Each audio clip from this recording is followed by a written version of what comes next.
I'm national correspondent Kayla Gaskins on Capitol Hill. House Republicans are moving ahead with a vote next week on a controversial election bill, the Save America Act. It's a measure that would require proof of citizenship to register to vote and a government-issued photo ID at the polls.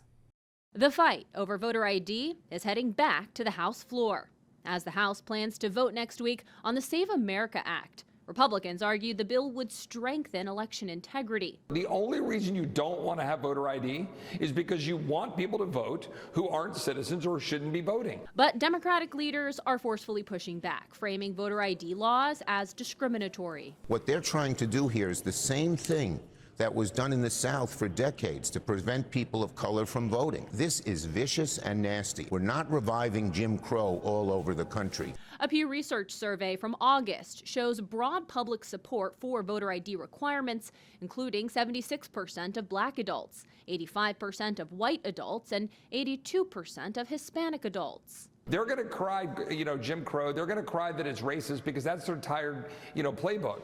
But we've got legislation that has massive support across the country from all walks of life. 24 states currently have laws on the books asking for photo ID to vote. A federal law would require showing a photo ID in all 50 states. August's Pew Research poll also found bipartisan support for a photo ID requirement, including 95% of Republicans and 71% of Democrats. Why is it when you want to get on an airplane, Larry, nobody questions when you want to get on an airplane, you've got to show ID? Do they call that racist? Of course not. It's common sense. The bill is expected to pass the House, putting pressure on the Senate to consider it, but GOP leaders have signaled hesitation, worried Democrats could use floor debate to delay other legislative priorities. On Capitol Hill, I'm Kayla Gaskins. I'm national correspondent Kayla Gaskins in Washington. The issue of voter ID is back in the spotlight on Capitol Hill as Republicans press the Senate to take up the SAVE Act. The bill would require proof of citizenship to register to vote and mandate voter ID at the polls.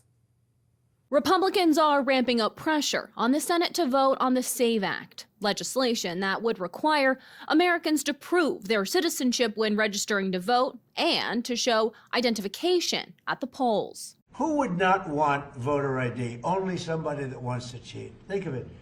We don't have voter ID, and the Democrats don't want it.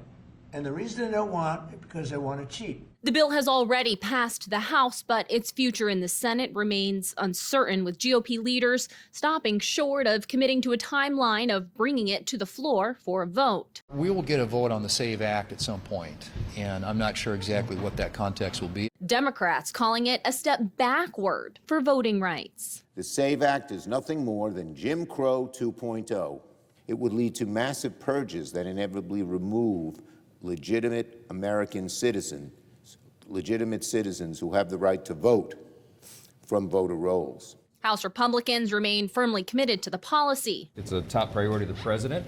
It's a top priority of House Republicans, and it should be all Republicans. And so does President Trump. Voter ID is a highly popular and common sense policy that the president wants to pursue. Polling suggests broad support for some form of voter ID. A Pew Research Center survey found more than 9 in 10 Republicans and about 7 in 10 Democrats favor photo ID requirements.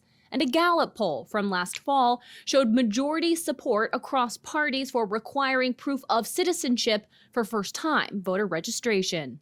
Some Republicans have called for the Senate to bypass filibuster rules to get around the 60-vote threshold needed to advance the SAVE Act. Senate Majority Leader John Thune said the option will be discussed, but nothing is decided yet. In Washington, I'm Kayla Gaskins.